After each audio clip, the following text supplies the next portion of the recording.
Yes, reka ntangire mbaha ikaze ni kuri Genesis TV, nizere ko mumeze neza hano hose muherereye. Iyi ni televiziyo igaragara kuri Canal Plus kuri chaîne ya 387, ariko ikaba ari umwihariko ku makuru y'imyidagaduro. Tugenda tukuzanira abastari banyuranye, yaba mu mikino, mu muziki, fashion, cinema ndetse no mu bindi bintu bigiye binyuranye. Apfa kuba ari umuntu wamenyekanye ku kintu runaka. Muri kano kanya nabazaniye umuhanzi turi kumwe, reka mbanze mu ikaze atangire atubwira uko amerewe, amakuru ye, ibyo yarahugiyemo muri minsi. Karibu. Murakoze cyane, ndishimiye kuba ndi hano. Meze neza, ndashima Imana. Nari maze iminsi mu kazi, ariko ubu ngubu noneho nagashyize hanze, ngira ngo abantu bamaze iminsi bakabona.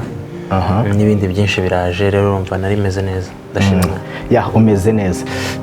Ntangira ndi kuvuga nanze kuvuga izina ryawe, ariko impamvu mbikoze nagira ngo nkubaze akabazo byerekeyeho. Uyu munsi uri nko ku gitangazamakuru, ujya utekereza ko hari umuntu ushobora kuba yafungura televiziyo y'umunyarwanda akareba uyu muntu akavuga ngo uyu muntu simuzi? Bibaho cyane, bibaho cyane. Kuri ugereranyije n'urwego umajije kugeraho, ujya utekereza ko bishoboka kuba bihari? Ubwo nshaka kuvuga ko hari umunyarwanda utakuzi. Sinjya mbitekerezaho ibyo, ariko ni ibintu nzi ko ibyo ari byose bishoboka. Ariko nanone umuntu ureba televiziyo akenshi hari igihe bitashoboka, bitewe n'uko wenda tuba tunyuraho turirimba, se hari ibyo tuvuga bindi. Yes, ni Buravan turi kumwe. Mwamubonye ubwo ngubwo, afite byinshi aduhishiye kuri uyu munsi. Araza kutugezaho igitumye turi kumwe ari hano, hari n'ibindi ateganya, byose turaza kugenda tubigarukaho mu buryo burambuye. Ariko mbere y'uko wenda nganira nawe cyane, wigeze ukina amakarita? Amakarita? Kera nkiri mutoya. Cyangwa na n'uyu munsi uracya? Ubu ngubu hari nk'igihe nsura nk'umutate, umugramere umwe gutya tugakina amakarita, ariko akantsinda cyane. Wigeze uyakubitirwa se? Hari nk'abantu bayakubita bakiri abana, wabona igiceri cy'icumi bajyaga kuyakiniramo ako bita akamashi, kandi njye ntabwo nagakinnye. Loki niyo ndirimbo yanjye nshyashya nari nabazaniye, ndetse nanashyize hanze vuba aha ngaha, kandi nishimira ko abantu uri kumutsinda. Yesu wanjye, mwana wanjye, se ko ngiye gutsinda nako hari ukuntu nyine uroba nabi cyangwa akaba ari akavura. Loki niyo ndirimbo yanjye nshyashya, imaze icyumweru n'indi minsi mikeya. Rero navuga ko kuri Buravan icyo kintu gishyashya, ariko n'ubundi noneho ndi gukora kuri album yanjye. Ni indirimbo nshyashya, ariko nabonye ikoze mu buryo butandukanye n'ubwo Buravan dusanzwe tumubonamo. Ugaragara ni noir blanc gusa. Kubera iki kiriya gitekerezo cyaje gute cyo ngo nyikore muri ubu buryo? Bisa nka style za kera, wenda sinzi niba ariko nakabivuze, ariko niko bijya kumera. Kubera iki byaje gute? So byose ni inspiration yaturutse ku izina ry'indirimbo. Loki ni ibintu bya bucece bidasakuje. Rero mu matara black and white, cyangwa se mu mabara y'amavideo black and white niyo idasakuje, bituma iba concept. Hanyuma black and white nayo, iyo ugiye muri black and white ihita igusubiza mu bihe couleur zari zitaraza. Uhita uvuga uti nahangaha n'ubundi. Ide yose yakuriye biva muri iryo zina, bigera muri black and white, tujyana muri style ya video nuko turi bwambare, bitangirira concept, kandi byavuyemo neza cyane. Aho twari turi ku mashusho yayo, noneho tuyinjiremo indirimbo. Ni indirimbo, message yayo igamije iki? Irabwira abahe bantu? Irabwira umuntu wese. Buriya abantu benshi, hari abantu bakunda gushyira ibintu hanze cyane. Ariko nanone biterwa n'umuntu icyo akunda. Rero jyewe navuze kuri concept yo kubwira umuntu ibyiza ufite, urukundo rwawe se, n'ikindi kintu icyo ari cyo cyose. Si byiza ko gishyira hanze, kuko iyo gishyize hanze hari n'igihe kitaramba. bitewe n'uko kijyamo abantu benshi bakaba bacyangiza. Rero nkatekereza ko kubirekera loki ari byo sawa cyane. Hari akantu bajya abantu benshi batindaho bashyiraho komenti. Hari nk'abahanzi yifashe urugero nka ba Diamond, niwe mvuze kuko niwa muntu ukunda gusharinga ubuzima bwe abantu. Uyu munsi akundanye n'umuntu ahise abivuga, ejo akoze iki arakivuze, ariko hari n'abandi babihisha ku buryo umuntu arinda anabyara abana 3 bange ntawe uzige. Kuri Buravan ubona icyo kintu hari ikintu cyongerera power cyangwa kizamura ku izina umuhanzi aba afite? Okay, nkuko nabivuze biterwa n'umuntu buriya. Biterwa n'umuntu, bishatse kuvuga ngo uwo muntu umpaye urugero swata bakunda ko ibintu bye bijya hanze n'iki, yewe n'abamukunda bashaka kubimenya. Ariko se uwo muntu ashyize hanze warabishaka? Cyangwa se ni iyihe nyungu bimuzanira? Cyangwa se iyo ukoze imibare yawe usanga hari nk'igihe bishobora kutamugiraho ingaruka. Niyo mpamvu nahereye mvuga ubona hari icyo. Yes, nibyo nangiye kugeraho. Jewe ku giti cyanjye numva ari byiza ko umuntu yigumira low-key akamenya ibye, agakora akazi. Buriya jewe wenda mu kazi kanjye nkunda n'ubundi kuvuga ibijyanye n'akazi, kuko ntekereza ko ari byo nibyo abantu bakwiye kumenya kurusha kumenya ngo kurusha wenda ngo Buravan ateye ivi. Amen, ateye ivi, yes. Ariko se biri bumare iki cyane mu buzima bw'abantu? Gusa kuba bikunda bihangane nyine jewe ntago wapi. Cyangwa se umunsi umwe hari igihe Imana izamvugiramo mbikore tubibone. Nzabahamagara mbibabwire cyane. Okay. Anyway, reka tukiri kuri ya ndirimbo wenda tutarinjira mu bindi bisanzwe. Muri video hari ahantu ugaragara uri gutumura umwotsi. Hariya ahantu umuntu ashobora Buravan se ni itabi yanyweye muri video bimeze biti? Kuko karagaragara. Ni akantu k'amatsiko nagize, nashatse no kukakubaza nyibona indirimbo yararata. Okay, nzakamubariza hano. Unagera imbere ya kamera. Uriya mwotsi rero buriya bitewe n'akazi dukora, sometimes hari igihe bitewe n'icyo dushaka hari icyo dushobora gukora tudasanzwe dukora. Mu bisanzwe ntabwo ngewe nywa itabi, ariko nararinyweye cyane bitarabaho kubera akazi. Ariko nanone ntabwo narimaze. Nasomyeho kugira ngo nsohore kariya kotsa, kugira ngo ishusho. Urumva rero byabaye ngombwa ngira ngo no mu minsi iri imbere ko bazabona behind the scene bazayibona ko byarangoye, ariko narabikoze. Ufite gahunda yo kuyerekana behind the scene yayo? Yego. Ubwo kugira ngo nk'umuntu akoze video agutera amasomo ukora icyo kintu ntago byagoranye? Ndabizi ko sometimes tuba oblige gukora ibintu tudasanzwe dukora.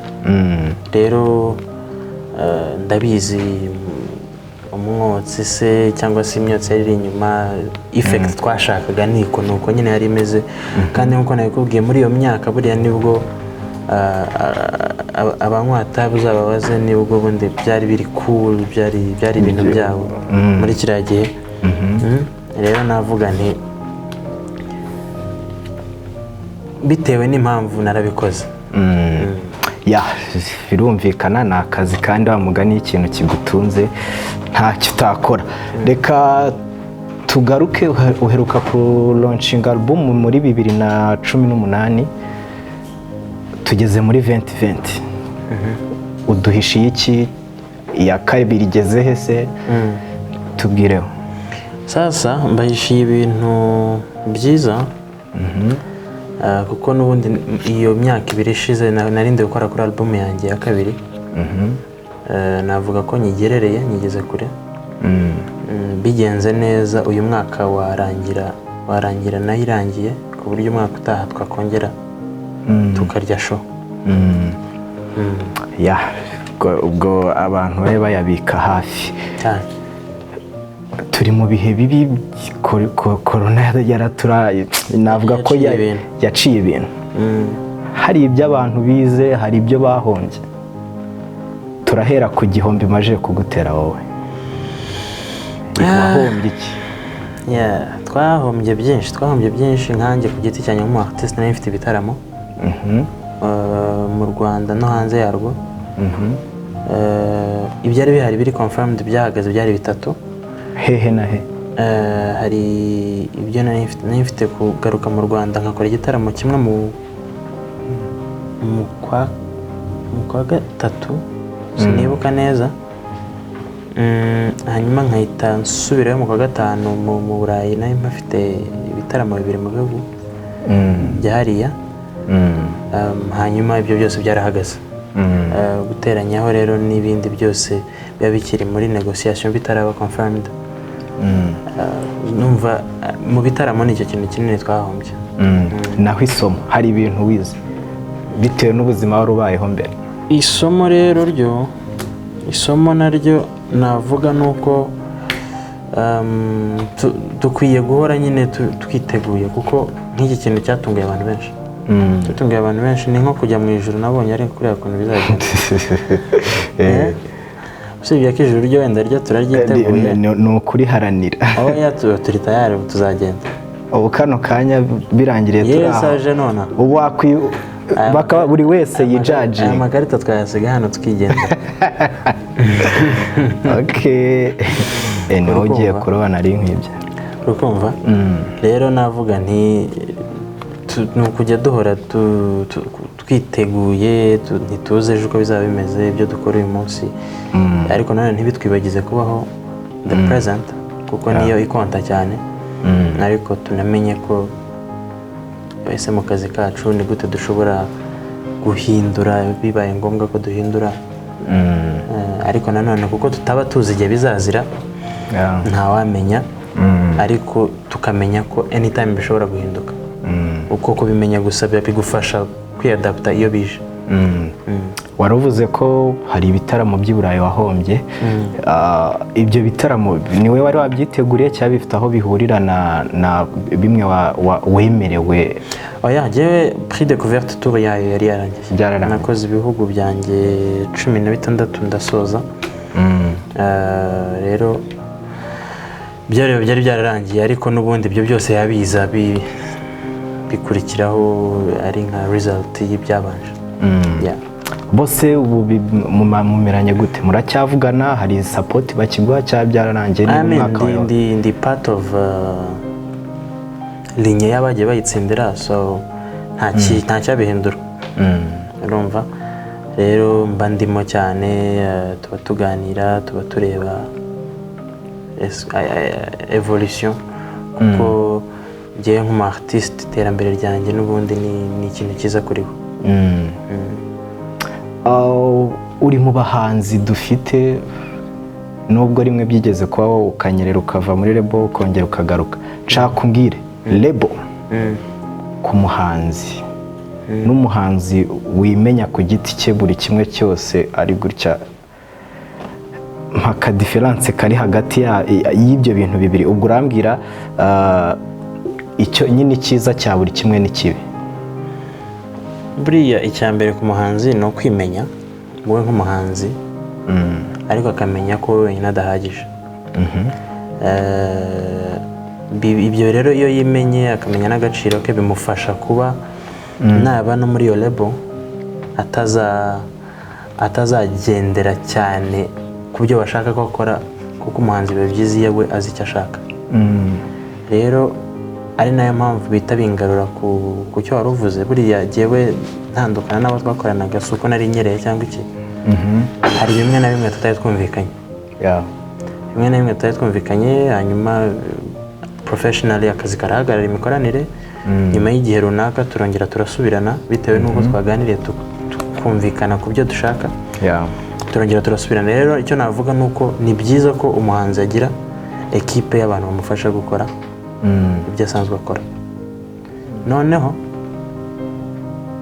nawe ariko akaba azi ngo jyewe nk'umuhanzi ndashaka iki, kuko nibyo byonyine bishobora kumufasha kugera ku ntego yiwe niba yifite.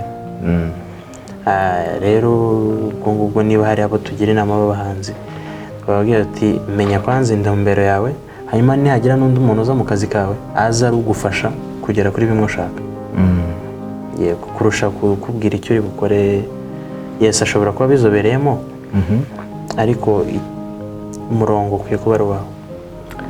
Hari utekereza ko wa muhanzi uri kwikorana niba akubise diri y'amafaranga nyine ashobora ni menshi arayafata rumwe, ariko nihazamo iyo timu ugasanga wenda biguye ku muhanzi yafashemo nka 20%. Icyo kintu nicyo abantu bakunze gutekerezaho cyane. Ikintu bakwiye gutekerezaho ngira ngo cya mbere ni uko amafaranga yes ashobora kuza rimwe, ni byiza, ariko ntabwo amafaranga ushobora kuyarya uri umwe ukayarya rimwe,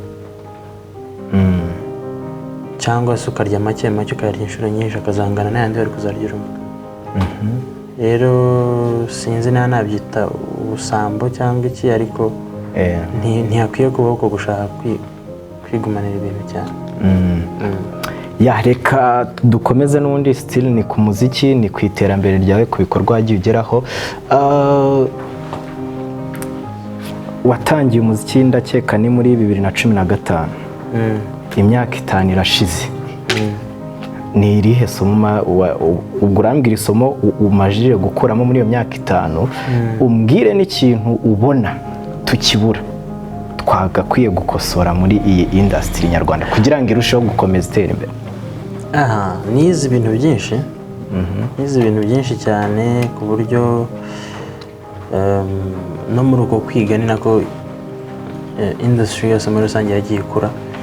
Ariko ikintu kimwe nize ni uko impano ntihagije, impano imwe yonyine ntihagije, hakeneye ahubwo amasystem azenguruka ya mpano ku buryo ibasha kugera kure hashoboka. Urugero naguha, u Rwanda ruri mu bihugu hano muri East Africa, iyo giyewe ku giti cyanjye numvise amatalent yewe n'ahandi hose, ariko impamvu uzabona kenshi abateye imbere cyane atari uko aribo bafite impano za hatari, nuko baba barabonye bya bindi impano ikeneye kugira ngo izamuke. So nkavuga nti iyo niyo nayo weakness twebwe dusa n'abagifite mu Rwanda.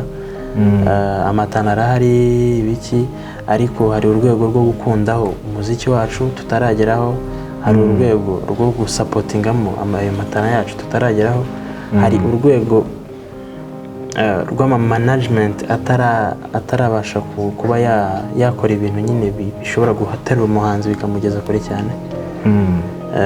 Ibyo byose nibyo ngira ngo n'abakomeza gukora bagenda bagerageza kugenda bageraho, kandi dufite icyizere ko bizacamo. Ubwo urambwira kiriya kindi cyakosorwa, ubona nk'ikintu twakosora kugira ngo turusheho guteza imbere umuziki nyarwanda muri iyo myaka 5? Ntabwo wabonye ibyiza gusa, hari n'ibibi. Uvuga ngo iki gikosowe, ubwo urambwira 3. Ntabwo hari point imwe umuntu yavuga ngo iyi nuyikosora biraba bikemutse. Ahubwo hagiye hari utuntu duto buri wese mu kazi ke agerageje kumaximiza kabisa. Njyewe nk'umuhanzi nkakora ibyo ngomba gukora, nkavuga n'indirimbo iri kuri standard nziza cyane ishobora kuba yahagararira u Rwanda ahantu aho ariho hose. Umunyamakuru akavuga ati aka kazi ndakugakora mu buryo buri professional bushoboka. Abantu baba rwiyemezamirimo bakavuga ati ino ni sector ikeneye kubamo invested in. Ndumva ni uruhererekane rw'ibintu byinshi bikenewe. Ntabwo byaba byoroshye guhita mvuga nti 1, 2, 3, ariko ibyo mvuze tugize amahirwe muri buri field y'iyi sector tukagenda tugiramo abantu babirimo kabisa kandi bafite uwo mutima wo gushaka kwiteza imbere, ntabwo byadutwara n'imyaka 3. Mperuka Buravan yarahagaritse kwiga kugira ngo akore umuziki neza. Sinzi niba warongeye kubisubiramo cyangwa hari gahunda yo kongera gusubira mu ishuri. amasomo buriya amasomo meza ni amasomo nyine y'akazi ukora. Ibyo nahagaritse kwiga byari ibyo nigaga bitari bijyanye n'ibyo nkora. Ariko amasomo y'umuziki yo nyahoramo niyo niga, iyo nagiye muri izo tone se n'iki. Navuga ko nagize ahubwo umugisha wo kuba nigira kuri field cyane. Ngira ngo ni n'umugisha nagize wo kubasha gusobanukirwa ko icyo nkeneye ari iki atari iki ngiki cyane. Byananiye guhitamo ko nahisemo nyine ko kuvuga nti reka mbe mpagaritse business information technology, ndebe music business ikorwa ite. N'amahugurwa nkora ayo ariyo yose aba ajyanye n'ibi ngibi, navuga ko nibyo nagiyemo cyane. Rero ntunakauntinge ko nzasubira muri ibyo ngibyo kubirangiza, kuko ntabwo biri mu murongo w'ibyo gihe nshaka gukora n'ibyo nshaka kumarira abandi bari munsi yanjye. Okay, ariko niwe ugiye gukina. Ni wowe umaze gukina. Ni wowe wariye. Turebe. Aka kantu ntabwo ariho karishije. Siko nari nzi ko ngiye kugutsinda mwana. Ayaya, urandangije, kabikore gutya. Niryo zina ryanjye. Irihe se? Mutsinzi. Nari nagogereye tu. Ubu se turabara. Oya, bwira abantu ibintu ngukore. Tubare? Bwira abantu ibyo ngukore mwana wanjye. Undushije imari imwe. Hoye, abazungu se kutababaye. Aho ntago niriwe mvunika mbara. Akira canga. Ndakwishe cyane. Ariko iki cya kabiri ni icyanjye. Nta kibazo, tunakomeza. Hari gukora no matuwa wakoze, wazengurutse ibihugu byinshi byo muri Afurika, bimwe by'i Burayi bijyamo, byagusigiye iki? Nibyo nahoze mvuga, buriya ni amasomo, kuko iyo ugeze ahandi ukareba uko bakora, navuga ni ikintu gikomeye cyane, ni amahirwe akomeye uba ugize mu kazi kawe. Kuko uwo nariwe 2018 ndangije konseri yanjye ariyo ya mbere nkoze, mpita ndenzaho izindi 17 zitanabereye no mu gihugu cyanjye. Byansigiye ikintu nakwita maturité iri hejuru, bitewe nuko aho handi hose najyaga nahuriraga n'abantu bashyashya. Nahuriraga n'abantu bashyashya bafite imyumvire itandukanye, tukaganira, nkaba nagerageza kumva ukuntu bo bakora, urumva. Rero navuga ko icyo yansigiye kuhita ngivuga gutya kugikwantifayinga mu mibare ni ibintu bitoroshye, ariko kirahari kandi kinini. Hari nk'umusaruro ushobora kuba warabikuyemo. Abenshi wenda ndakeka ni ubwa mbere tubiganiyeho kuva wavayo. Hari ibihugu wagiye ujya mugahura n'abahanzi baho, ntabwo uratubwira wenda ngo hari kolabo nakozeyo, hari uwo turi mu biganiro, hari n'inama uheruka kujyamo muri Congo ndakeka irimo abandi bahanzi bakomeye bo muri Afurika, nayo ubwo uradusharinga ikintu wayikuyemo ubihuza n'ibyo. Buriya ikintu cya mbere, buriya muri buri field, si uko buri muhanzi muhuye mugomba gukorana indirimbo, si uko uvuga uti nahuye n'akanaka twafashe ifoto se simbizi, ahubwo mwaganiriye iki, wakuyemo iki, cyangwa se umubano wanyu uhagaze ute, ku buryo n'iyo ndirimbo mu gihe kiri imbere anytime yazaboneka. So nagiye rero jyewe navuga ko nagiye ngira uwo mugisha wo guhura n'abo bantu tuke-exchanging, bakamenya iwacu umuziki umeze ute, nkamenya iwabo umuziki umeze ute, urumva. Hanyuma n'izo nyine connection, iyo ndamutse ngiye muri ibyo bihugu byabo, nakirwa n'abo bantu banjye muri ibyo bihugu nyine. Rero navuga nti nakuyemo kumenya imikorere yabo, hanyuma nkahita ndeba nakwa adjusting iki mu byo ngiye nkora. Ari nabyo navuga ko twatangiye kugerageza n'ubundi na timu yanjye, kandi results zigenda zisohoka tukazikunda. For example, uburyo bw'imitegurire y'akazi dukora bushobora kuvamo indirimbo nziza yakozwe actually n'umuvideographer mwiza Drake, narayibonye. Kiriya ni kimwe mu mbuto z'ibyo byose. Rero ntekereza ko mu gihe kiri kuza tuzagenda tubona n'izindi mbuto nyinshi kandi nziza kurushaho. Turi kugenda tunagana ku musozo. Wari wagira igihe kuva watangira umuziki watekereje kuba wawuvamo? Cyari byagenze gute? Buriya rero umuziki ngiye kuwukora ni ikintu nshobora gukora mfite amafaranga menshi yaciye ibintu nari njye mu kiro hambere ku isi. Ni nacyo kintu nshobora gukora ndi umukene kurusha abandi. Bisobanuye ko kuba ndimo yes niko kazi kanjye, ariko ni ikintu nkora kandi numva ngikunze. Rero gutekereza kubivamo nibimba kure. Nshobora gutekereza gufata pause kuko wenda se byabaye byinshi niki, ariko sinjya ntekereza kuba nabivamo. Naba nkubeshye kabisa.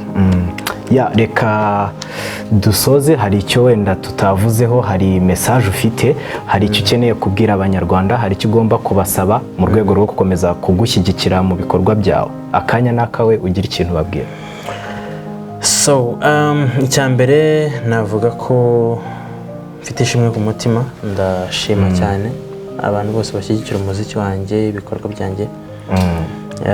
Ariko noneho nk'umuhanzi ukeneye ko n'ubundi industry ikomeza gukura, ni ugutera imbaraga abandi babikunda, bakomeze bashyiremo imbaraga kugira ngo dukomeze tugire abantu benshi. Uko bigira abantu benshi niko bidrawing attention y'umuntu ushobora nawe kubona ko harimo ikintu akaba yakwinvestingamo.